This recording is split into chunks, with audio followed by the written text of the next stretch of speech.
On Thursday, Chairman Benny Thompson of the House Select Committee told reporters in CBS News the committee is scheduled to hold 8 hearings this June. Maryland Congressman Jamie Raskin joins us now for more. He is a member of the January 6 House Select Committee. Congressman, good to have you here. Thanks for joining us. I'm delighted to be with you, Robert. Congressman, at a recent speech at Georgetown University, you said the committee would, quote, blow the roof off the House. What exactly are you hinting at? Well, I said that the findings of the committee would blow the roof off the House because we now have the evidence to support a story of the worst presidential political crime against the Union in American history. Nothing that any other president ever did comes close to what happened on that day. And it will be harrowing for the American people to watch this story unfold, as we almost lost it all on the afternoon and evening of January the 6th, 2021. You heard that Chairman Thompson just told reporters there would be 8 hearings. Why just 8? Well, 8's a lot of hearings. Most issues or subjects get 1 hearing or maybe 2 hearings. We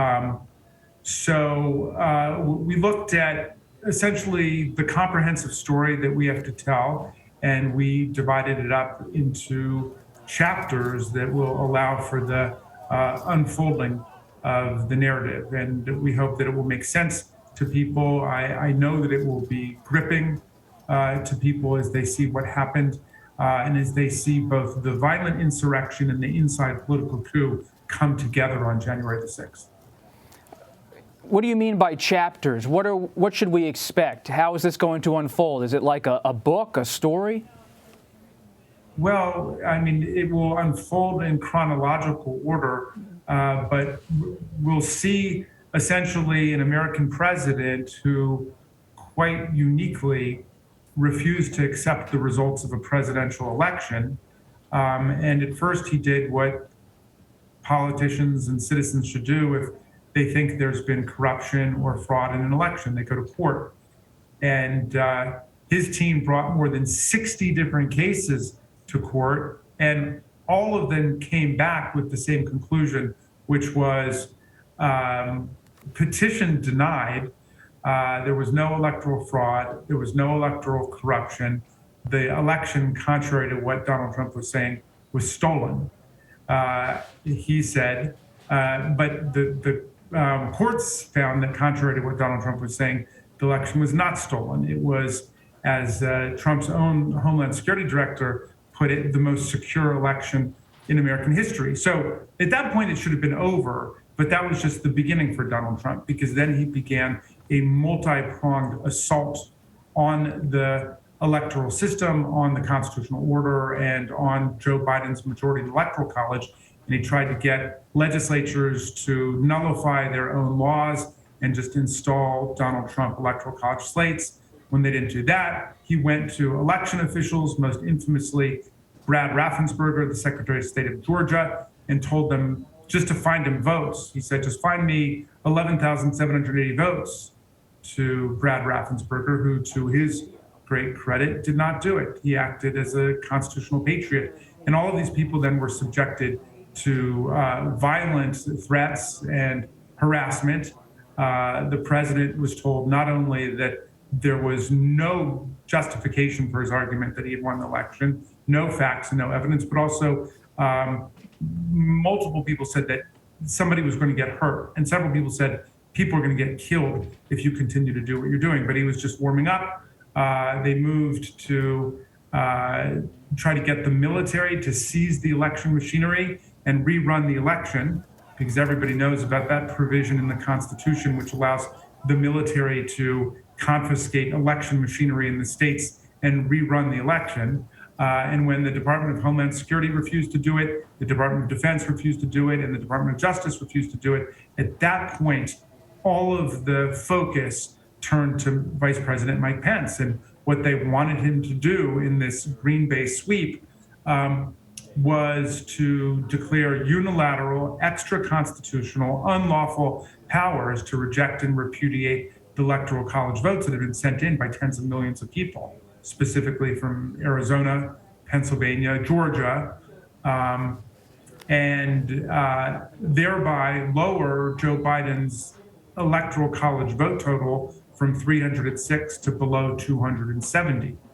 And the purpose of that was to get the election thrown into the House of Representatives for the 12th Amendment process, which is called a contingent election in the House, where the president is elected in the House, the vice president is elected in the Senate. And you ask, well, why would Trump and Mark Meadows and Steve Bannon want the contest decided in a contingent election in the House? Because they vote by congressional delegation.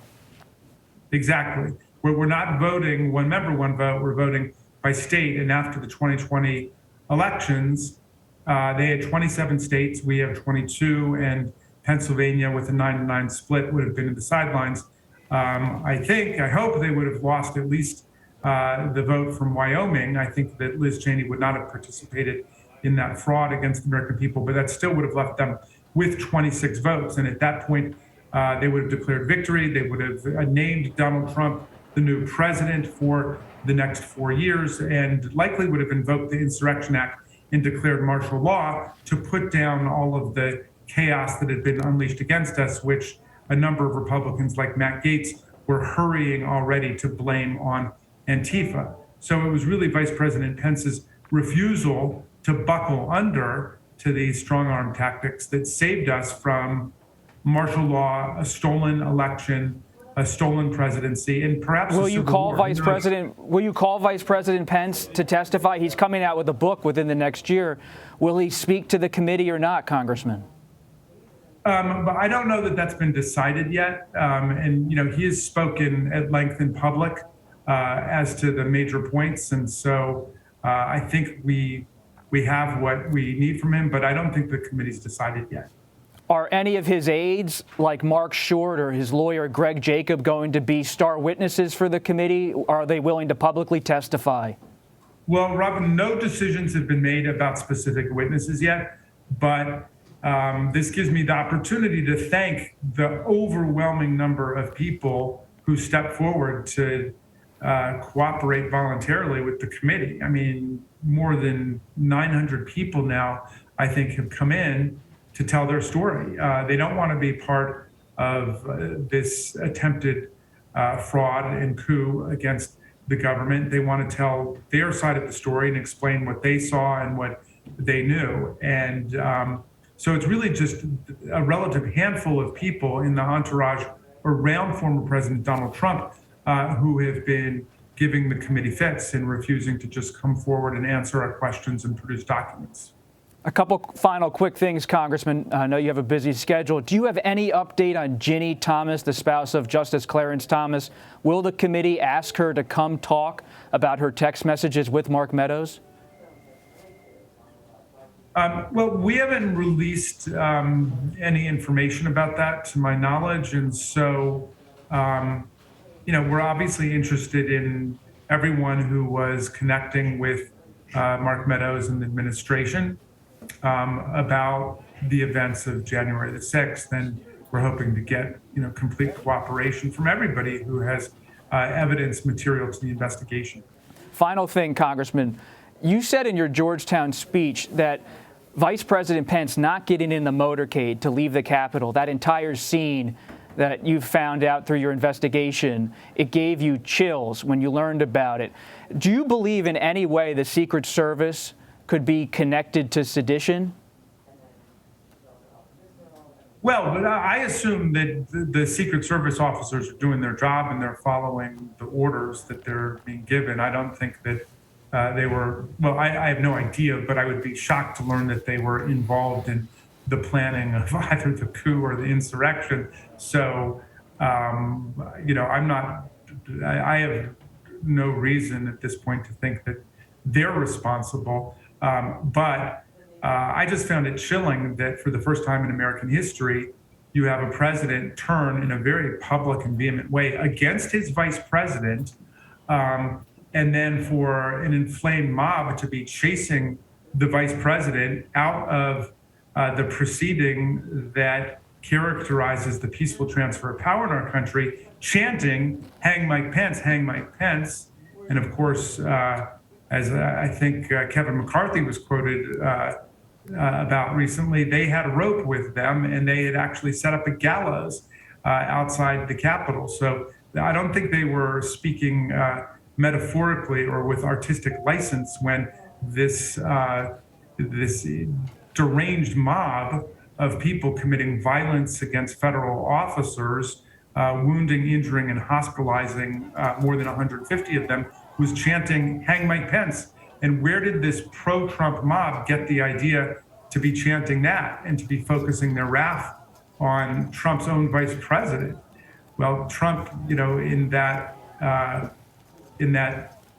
the tweet that he sent out shortly after 2:30 on January 6th, just doubled down on his focus on Mike Pence, saying that he didn't have the courage to do what needed to be done. So essentially, he was, again, telegraphing his anger towards his own vice president. So when Pence got chased out with a security detail that included a guy caught on camera holding the nuclear football, when he got chased out and taken to an undisclosed location for his safety, and then there was an effort to spirit him away in a car,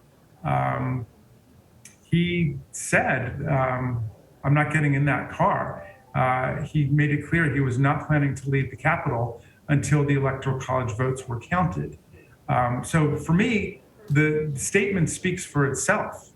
I think any reasonable person in a situation would not have known whether he would actually be able to get back. So look, I'm not like president of the Mike Pence fan club or anything as a politician, and to my mind, like too many of the Republicans who today are opening their eyes about Donald Trump, he went along with the nonsense for way, way too long. And he demonstrated a lot of obsequiousness and sycophancy to Donald Trump. But on that day, Mike Pence did his job and he followed the rule of law and the Constitution. And we need to give credit where credit is due. We could have lost it all on that day, and he refused to go along with the plan. Congressman Jamie Raskin, thank you so much.